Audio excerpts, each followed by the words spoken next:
Ladies and gentlemen, girls and boys, direct and assembled company, of course, direct from the World Storytelling Cafe in Marrakesh, we have the phenomenal, the amazing, the brilliant Omar! Omar! Would you like to introduce yourself and tell a few stories? Ladies and Yes, gentlemen, of course. now Hello, present Omar. hello, everybody. So my name is Omar Blares, a resident storyteller from the World Storytelling Cafe based in Marrakesh, Morocco. I am very, very happy and excited to tell some stories and share some stories with you all, guys. So let's get started. Story, story. Repeat with me. Story, story. Story, story. Story, story. Story, story. Story, story. All right, it's time for stories. Make some noise. Okay, so the first story goes like, let's tell the story. The first story, this is a very wonderful story. The first story I've ever heard in the storytelling. And this story is from my master, Taffy Thomas, from Wales, from England. And the story goes like, once upon a time, there lived a king. And this king, one of the strongest king in the world. And this king had a lad. And this lad has his mother. And his mother all the time tell him stories when he want to go to bed. Every single evening. She tell him stories and stories about everything. You know, life is very short and the king died, unfortunately. The lad crowded a king, and he was the king of a beautiful land. And his mother still tell him stories about everything. And one day she went to him and she said to him, "My lad, my boy, I need to tell you a story today, but very, very special one. The story is about mortality." Then he understands that she is about to die. Few months later, she died, and he was alone in his crown, and he was alone in his palace. Few days and few months, few weeks and few months, he could not go to sleep, and he said to himself, "I need to do something so that I can go to sleep." He think of doing something very special, and he created a very wonderful thing. And the very wonderful thing that he created is that he made a new job in this world. And the job is the king's own storyteller.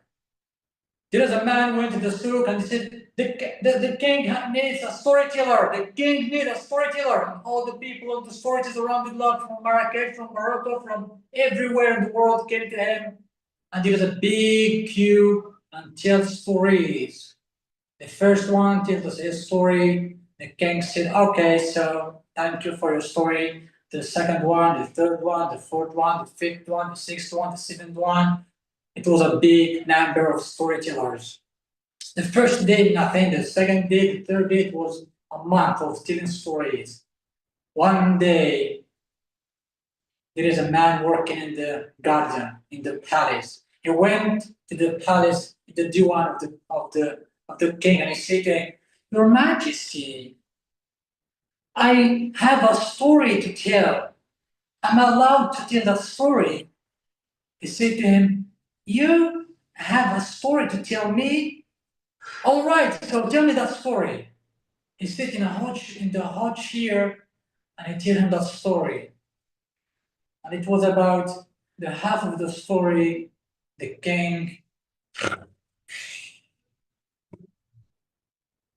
fell asleep. And that man was very scared. What I've done?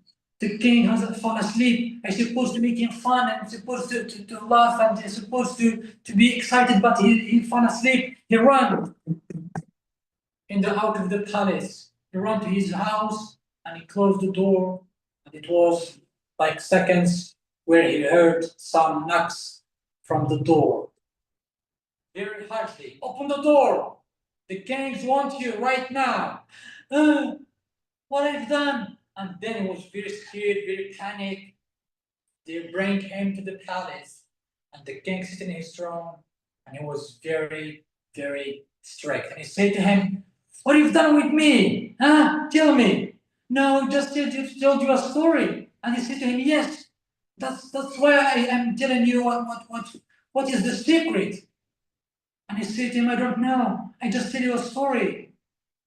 And the king said to him, "Don't be scary or fear, because thank you instead. Thank you.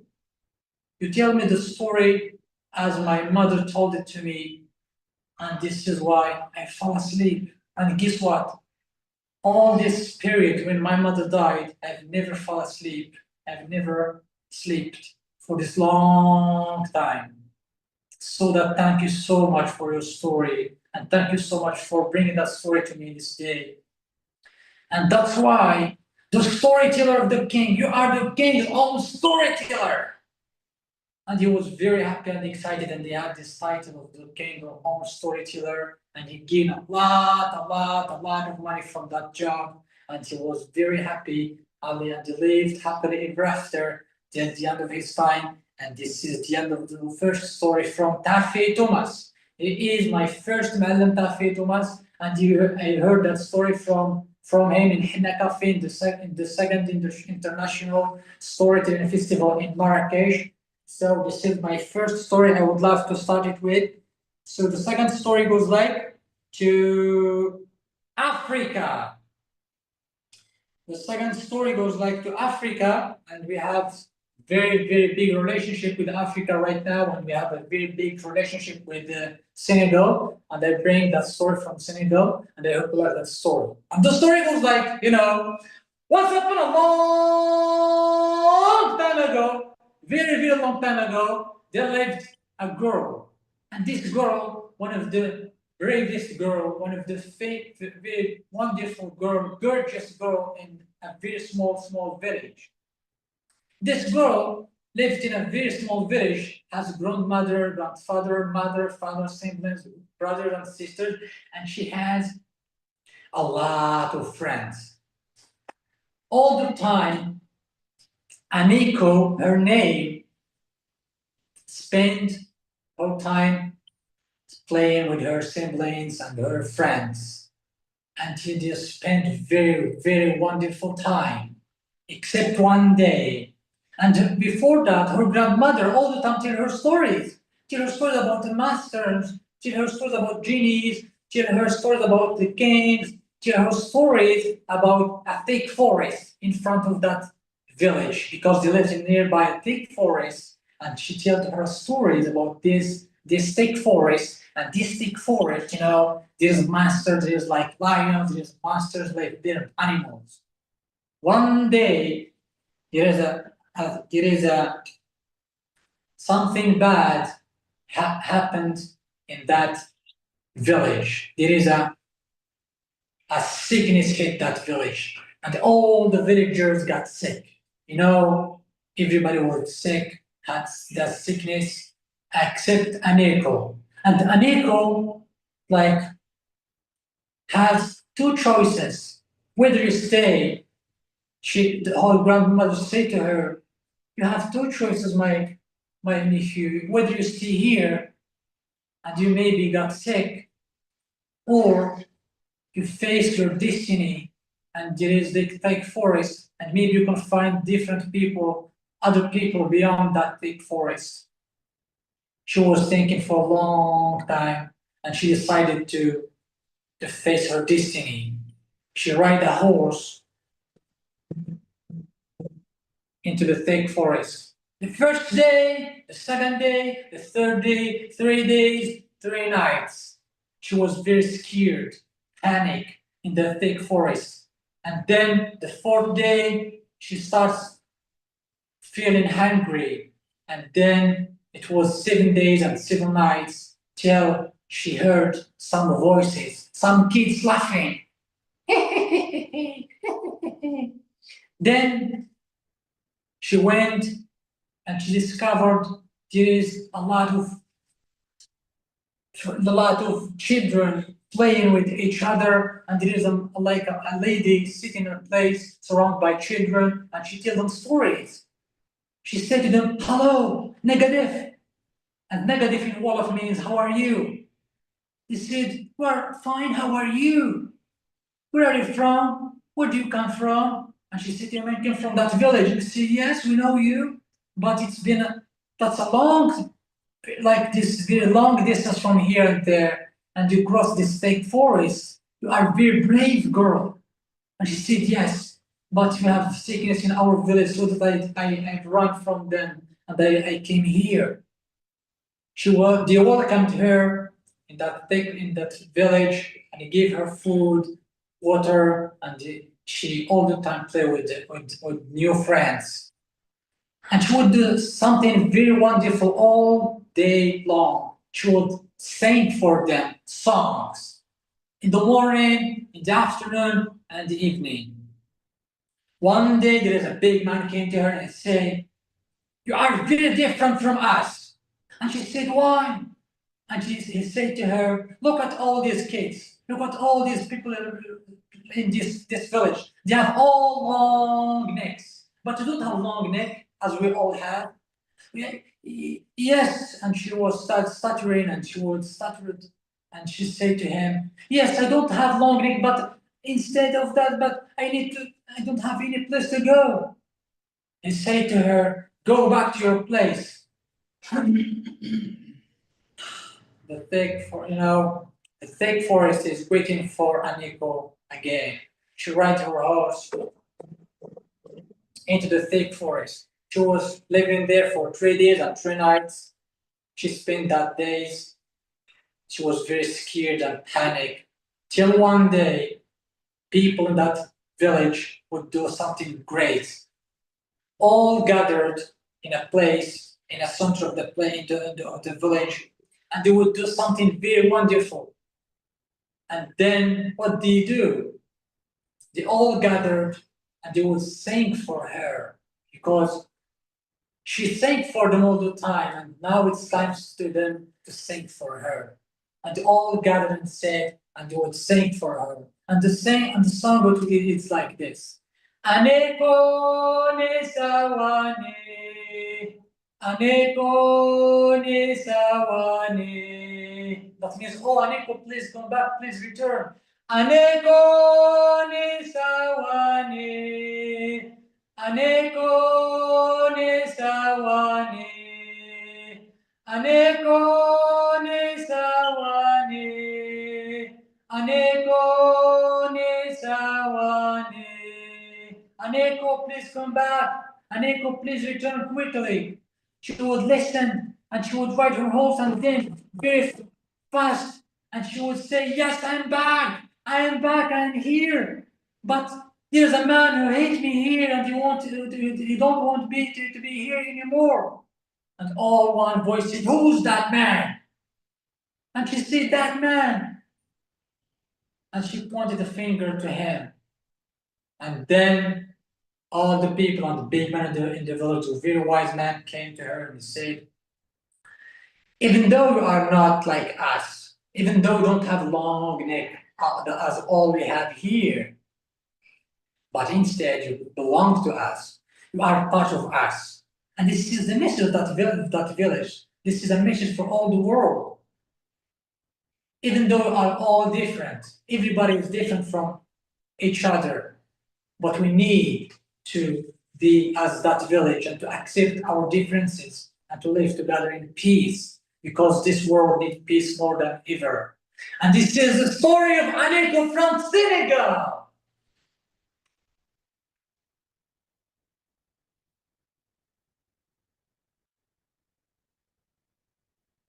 And now let's come back to Morocco. And the story is from Morocco. And the story goes like, as all the stories, once upon a time, when the world was still young, there lived a king.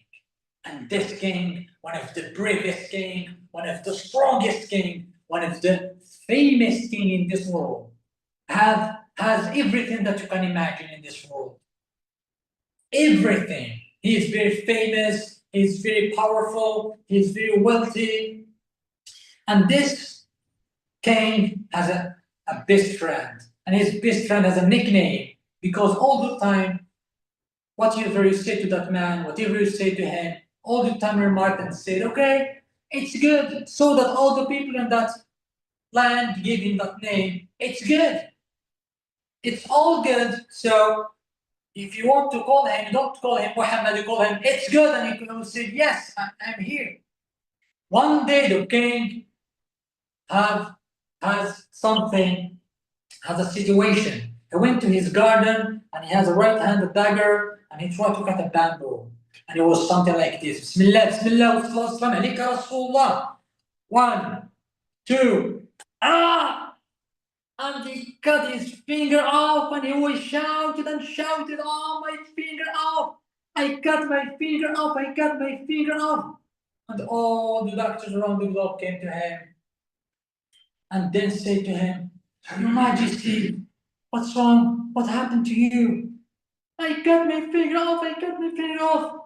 And he had a bandage around his finger, and his best friend came, very calm, very cold, and he said to him, Your Majesty, I think what happened to you is good. The king, surprised, it's good. I cut my finger off and instead you said that it's good. I put you in the jail, that's right. And he put him in the jail for a long time. The king with 9 fingers, all the kids in the place, in the line would laugh at him. The king with 9 fingers, the king with 9 fingers. And then he was very shy to go outside because he has 9 fingers. The kids would laugh at him. To get outside of all these things, this situation, back in the time, he has something to do. And this is like to go and hunting. He ride his horse and he went to hunt. The first day, no, he got nothing. The second day, the third day, he started feeling very hungry. And he was there for 3 days and 3 nights without eating nothing. The fourth day, he saw a gazelle. And then he concentrated and said to himself, this is my time to eat some food. He concentrated like this, and he did not pay attention, and he crossed from one land to another land. And guess what he found? Big soldiers waiting for him. Hey, hey, hey, 9 fingers man! What are you doing in our land, 9 fingers man, huh? Tell us the truth. I am the king. Even though I just have 9 fingers, but I am the king. We know that you are the king, but what are you doing here? I am the king and I am allowed to walk anywhere I want, to go anywhere I want. You are not the king anymore in this place. 9 fingers, man. They bring him and they tied him like this and they bring him to the press. They set him in a corner and then the press came. Very long man and then very long beer, gentle beer, and he's sitting in his place and he gave a sign to a very big man and he came with a big instrument.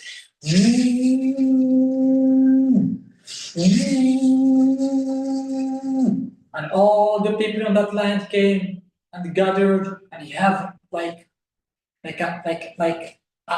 very happy, and they all gathered, and they would laugh, and they would dance, and they would make music.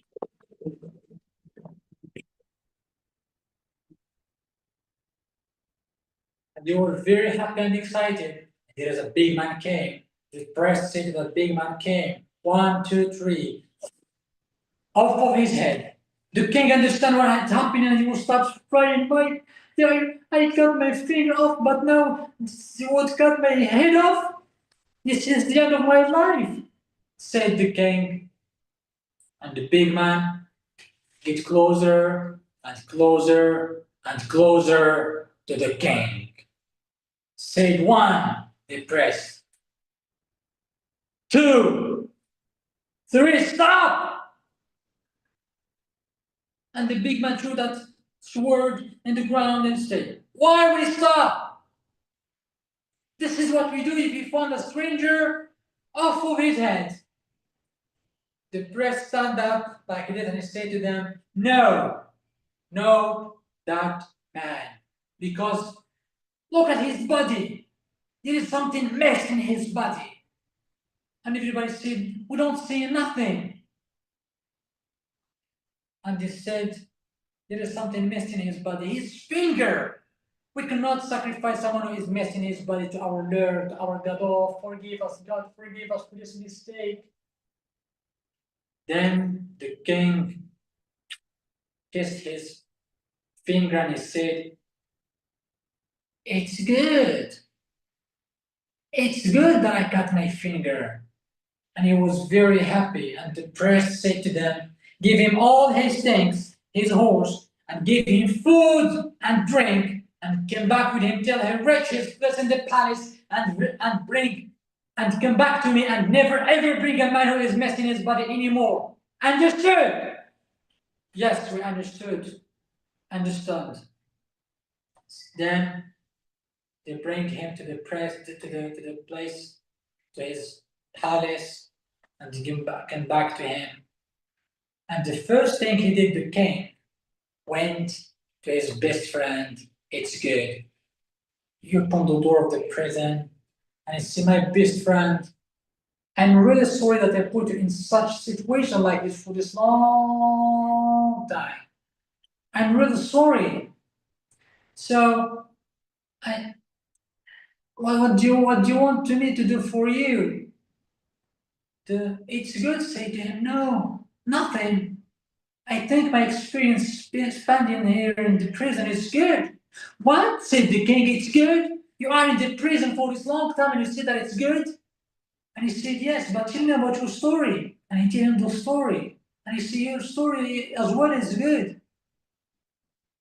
And then the king said to him, you need to tell me something, my best friend.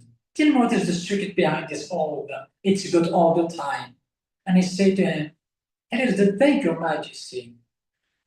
You cut your finger, and that saved your life from those people, and not cut your head off. And you put me in the jail. If you don't put me in the jail, I would come with you.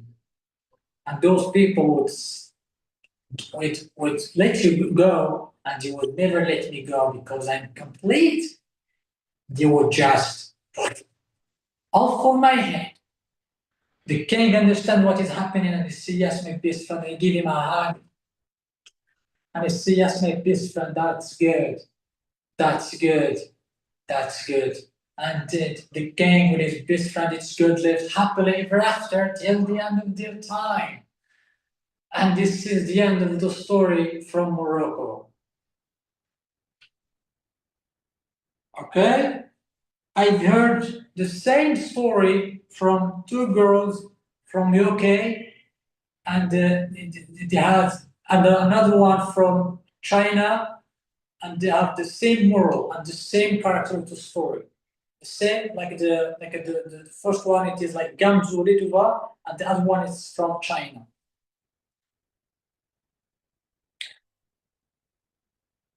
Now it's time to tell you a story from Ireland, because as you all know, maybe some of you know and some of you don't know, I just came from Ireland, and in Listowel International Storytelling Festival, there's a festival in Listowel in Ireland, and I participated and I represented the World Storytelling Cafe in Morocco in that Listowel International Storytelling Festival. And I have the privilege and honor to represent the cafe in Morocco. And I brought some stories, and one of them is this. The story from Ireland is like this. It's about a king, again. The story is about a king, and this king has a secret. is one of the handsome king. All the time had his crown up his head. All the time. And he went to the in front of the mirror in the morning. I am very handsome king. Every single morning. But he had a secret. The secret is he had very long, hairy neck, ears. They are actually like donkey ears. And all the time he hid him under his crown. One day he made a barber because his hair is long. And he called for a barber. The barber came to him and he cut he cut his hair and he said to him, we need to cut this part of your head, Your Majesty. You need to get this off of your head. And he said, no, yes you can, no you can't, yes you can, but there is a secret. If you keep it, you do your job, you go your home safely, but if you don't, off of your head. And I said, okay. He just take his crown off of his head. He saw that very long ears, and he laughed. Look at yours, ears, you have a donkey ears. Then the king was very upset and then off of his head. The first barber, the second barber, the third one. It was a list of big number of barbers. Till one day there is no barber in the land except one, a very young man. He has his mother. He said to his mother, I'm going to His Majesty because he needs a barber. And she said to him, my son, you need to be careful because there's no more barber in the place. There's no more barber in the land. Maybe if you go, there's something wrong with the king. Maybe you'll never get back to my place, to my home. And he said, no, I'm very brave. I would get back because I am strong, I'm still young, and I'm enthusiastic, and I love my job. And I'm very talented. When the king, he gave him food, he gave him what he needs, and then it's time to cut his hair. He cut his hair from this part, cut his hair from this part, and it's time to cut his crown. And it takes his crown, and there's like very big, long, hairy ears, foot like this, and he would laugh, ha ha! And he said, shut up! If you tell someone off of your head, from then on, that young man never told anyone that story that he saw that the king had very long ears or donkey ears. He went home to his mom. For 3 days and 3 nights. He cannot speak, he cannot eat, he cannot drink. He is in his room, locked. Was like he cannot sleep.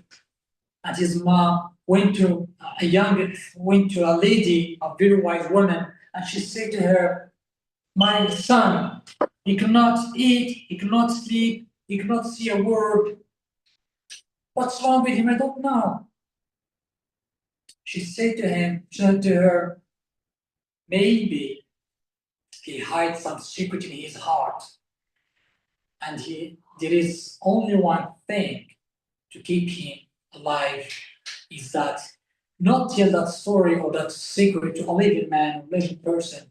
Maybe you can tell it to something, to a tree, to like in the sea, to in the forest, is something, as a living thing. And she came back to his son and she said to her son, my son, there is a solution for your situation. And he went to a tree, a very famous tree in Ireland, and he gave her a hug like this, and he whispered, the king has the donkey ears. You feel like very like some relaxed. And he's saying, he repeated again, the king has the donkey ears. He feel more relaxed. The king has the donkey ears. He feel more relaxed. Then he shouted, the king has the donkey ears. The king has the donkey ears. And he was relaxed and happy, and he was like, his heart was very relaxed, and he was very normal man again. He went to his home, and he eat and drink, and he went to sleep. And the king saw a beautiful, nearby his throne, nearby his land, there is another land. There is like a princess. He fell in love with her. He thought to himself, let's have a party and let's invite that princess to me and maybe ask her to marry me because he loved her very well. He invite all the musicians, and they have a very wonderful instrument in Ireland called harp. And the man who has playing that harp, like, it's broken that day. And you went to, coincidentally, to that tree that man speak that secret to it. And you bring that, he could cut it, a wood from it, and he created an instrument, a harp, and he went to the party of the king, and he was playing it. And once he started playing it, and all the people are there, and the princess was there, she was very happy. Once the musician playing that instrument, guess what the sound is? The king had the donkey ears, the king had the donkey ears. Stop, said the king, stop. The king had the donkey ears, the king had the donkey ears. And he would stop like this. Every time he tried to play that instrument, it would play with the king has the donkey ears. And the king was very sad, and he would take his like crown and he would throw it on the ground like this, and he said, yes, look at my donkey ears. I do have my donkey ears. And I love you, the princess. And this is me. If you don't know me, this is me. I have donkey ears and I'm the king. If you don't know me, I am the king. I'm still the king, even though I have the donkey ears. And then he asked her to marry him. And what do you think? Did that princess accept him as he is, with the donkey ears? Or she would say to him, no, I won't marry you because you have donkey ears. The message is, we all have something, some secret, some like flaws, something in our personalities, in our appearances, in our things, but we need to accept them. And this is the story from Ireland. Thank you for the listening.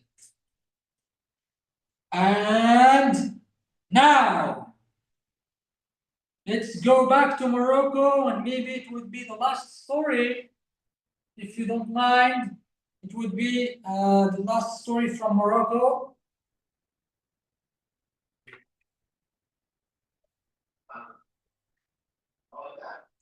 The story is like this. Once upon a time, there lived two brothers, Mubarak and Mas'ud. Mubarak is one of the richest men in this world. He is a great merchant, has everything. He is a great merchant, he is very wealthy, he is very rich. He is more rich, he is richer than the very important man in this world. But Mas'ud, Mubarak, is a little bit selfish. He never cared about anyone in this world. He cares all the time about himself. He wants to be more richer. He wants to be like famous in the world. He wants to be like very interested man. In the other hand, we have Mas'ud. Mas'ud is very average man who take care of himself and for himself. He's like a clay craftsman. One day, Mr. went to his place and he tried to make with clay like wood, do his job. That was like for a week. He don't sell anything from his shop. No one came to his shop, and he was very hungry, and he cannot have, and he don't have face to go back home to his wife and his children because they need food, and he don't have money to put food on the table. So one day he went to his shop and he was closing his shop and he was sitting there and he was worshiping his God. He was asking him for food. Oh God, please give me food. Oh God, please bless me, bless my wealth, bless my craft, bless my hands so that I can create something from nothing. Then he said to himself, I am a craftsman, and why not create something from nothing? He had a piece of a fabric, he put some oil, some clay, and he played it with a magical way, and he created a magical lamp.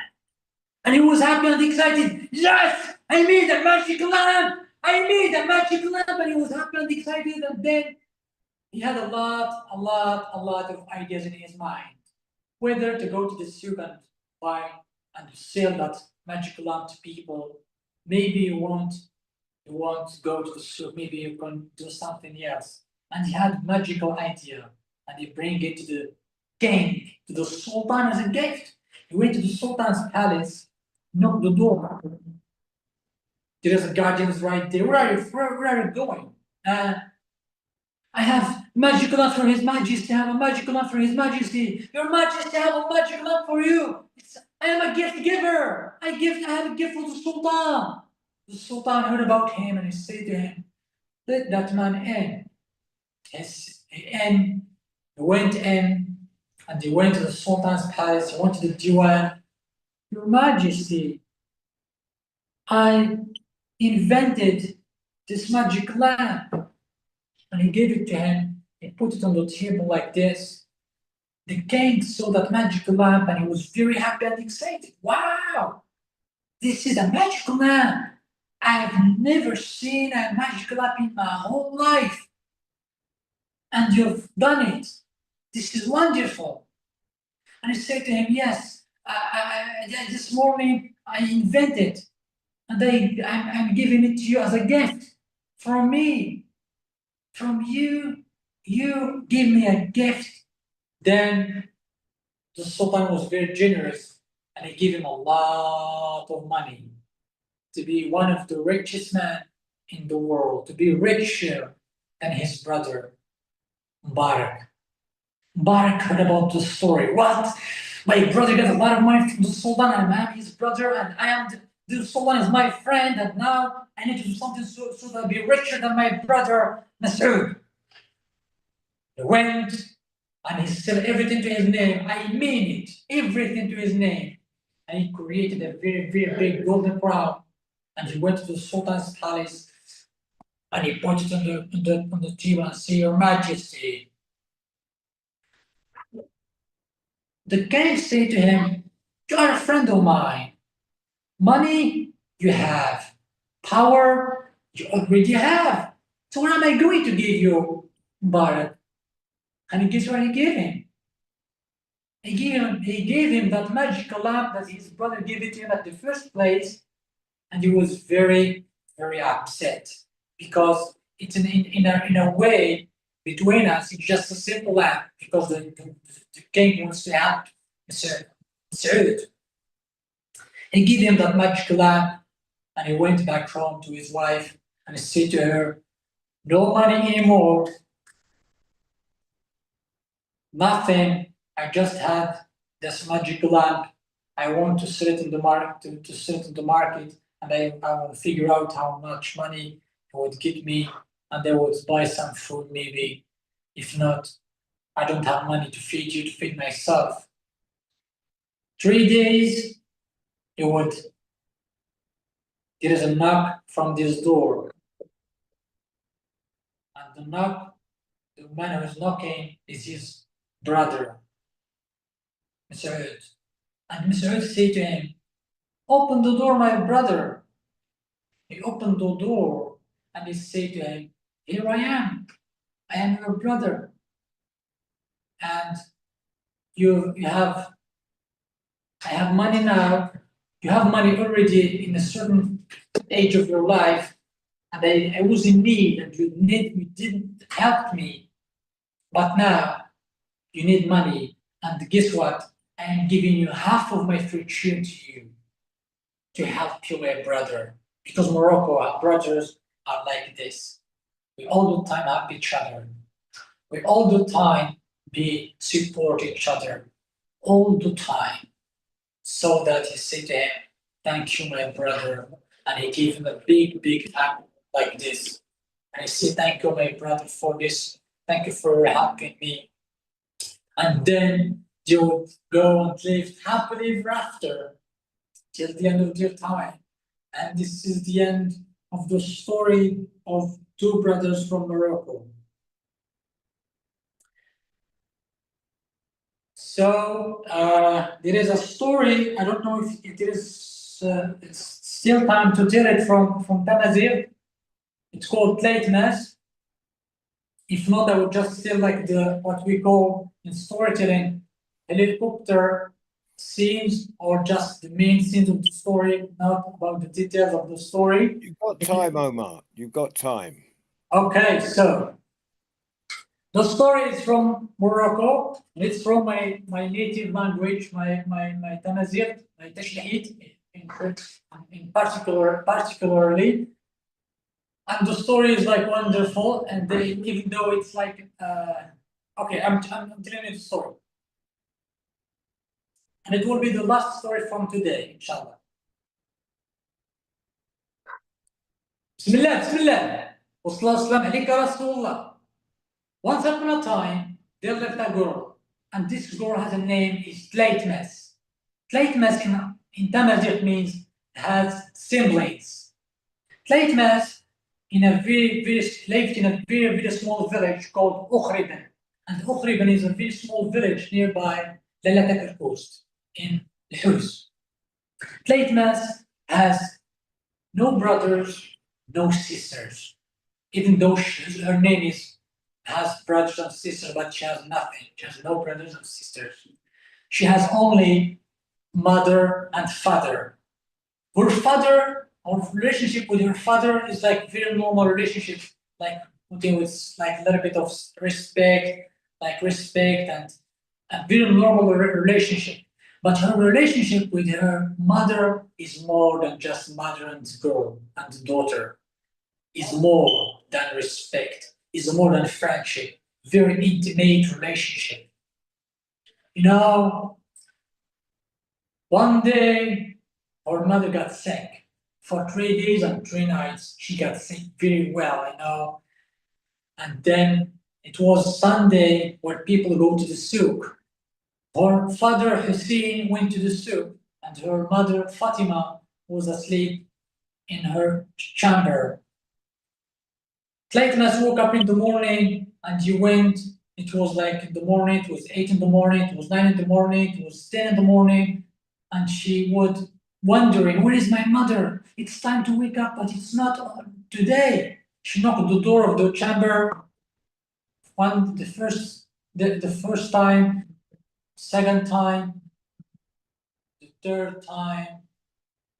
She opened the door and she would found her mother asleep. She tried to touch his forehead and she was very cold. She touched it like this, Mom, wake up. No move from Fatima. She ran and she would cry and run to the faqih. And back in the time faqih, you know, faqih is the priest in Christian and it's like hacham in Jewish. She went to the faqih, and faqih back in the time is the one and the only one who knows, contains the knowledge, and he's like a doctor, he could be a philosopher, he could be like anyone, and he's like the knowledgeable man in the village. She went to the faqih, and he went back with her to her house, and then she told her that Fatima is dead. Tletmas would cry, my mom is dead, my mom is dead. He would cry and cry, poor Tletmas. And then he went to the mosque and would put that, he would put he would call for prayer, even if it is not time for prayer. And he would say, Allahu Akbar, Allahu Akbar. أشهد أن لا إله إلا الله أشهد أن لا إله إلا الله حي على الصلاة حي على الصلاة حي على الفلاح حي على الفلاح الله أكبر الله أكبر لا إله إلا الله. And all the people knows now there is someone who is dead in that village. And all the people gathered in that place, and he went to the Faqih, and Faqih told them Tletmas, that Tletma's mother is dead. He went to her house, and all the people in the village gathered, and there is a messenger went to the souk, and he called for Hussein and said to him, your wife, Fatima, is dead. You need to go to the village. He ride his donkey, and he went to the village. They bury her, and they have, like we call him, Izzat. And then 3 days after that, Tletmas cannot go to the sleep, all the time crying and crying and crying. And the 4th day he went to a well, and she thought, I'm going to fall now because I don't have life, has no meaning anymore in my life, because my mother, my soulmate, my best friend is dead. And then she said to herself, no, I'm not going to do it because I love my mother, I love myself, she need to be proud of me. She went back to her house, and then one day she would discover something that broke her heart again. Her father got married very quickly, and then he brought her wife to the house. She was very young lady, and she would live there, but she was very, very, it's not very, she's not like, she's a little bit hard to live with. For a long time, they have faced a lot of problems, a lot of challenge with living with her. And then one day, Tletmas, she, decided to go outside of the house, and she went to the forest to live there. And guess what she found? She found a wonderful world. She found a woman sitting in there. She's a witcher. And then she lived there, and she brought her to a house, and she had a magical place to live there. And then she gave her everything that she would dream of, but she would never let her out of that house. Till one day she would get outside of the house, and there is a man nearby this forest saw her. We call him Amghar Mimghar. And Amghar Mimghar is like a sheriff in the country of the United States. He's the one of the care of the like he's in the with the authorities in the very small villages. He would saw her, and he fell in love with her, but no one could do anything for him so that he can marry her, because that wizard all the time locks Tletmas in that house.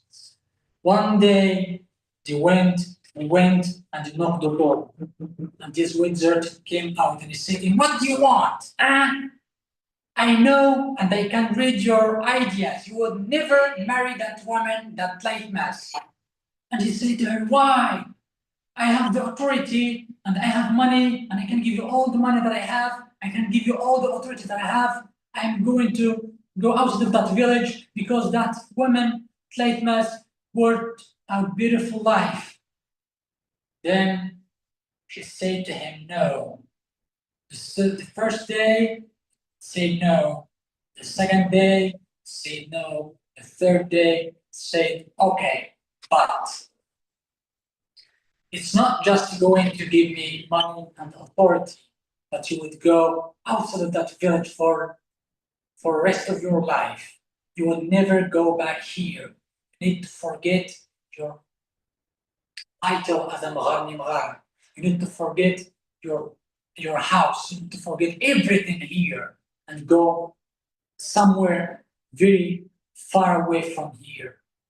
And he said, okay. And from then on, Tleitmas and Mgharni Mghar lived in a very far away place. And then they tell stories for children that they has because they have a lot of children. Tleitmas has children and to tell her stories about her adventure, about her mother, about her father, about adventuring in the forest, about what that winter, about his Amgharni Mghar. At the end, they lived happily ever after till the end of their time. And this is the end of the story of Tleitmas. And thank you so much for listening. My name is Omar Belaros, a resident storyteller from the World Storytelling Cafe in Marrakesh. This is my first live telling stories for children. I'm very happy to be with you here and all the time seeking for new stories. And thank you so much, Mr. John, Mr. Babasi, and all the people who are with me here today. And of course, we thank Mr. Wali, who just got married. We need to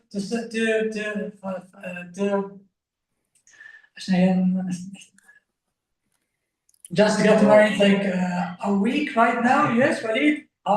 Like a week, about a week now, we just got married, and we are very happy and excited about this news. And thank you so much for everything. Thank you so much, the World Storytelling Cafe. And Assalamu alaikum wa rahmatullahi wa barakatuh. And thank Real you, quick, Omar. John, if I may, real Another quick, round of applause for Omar. Thank you all for coming. It's great to see you, Bravo. Levi. Thank you. Changed on the. Look, he's in my house. Hi. Hello, Levi.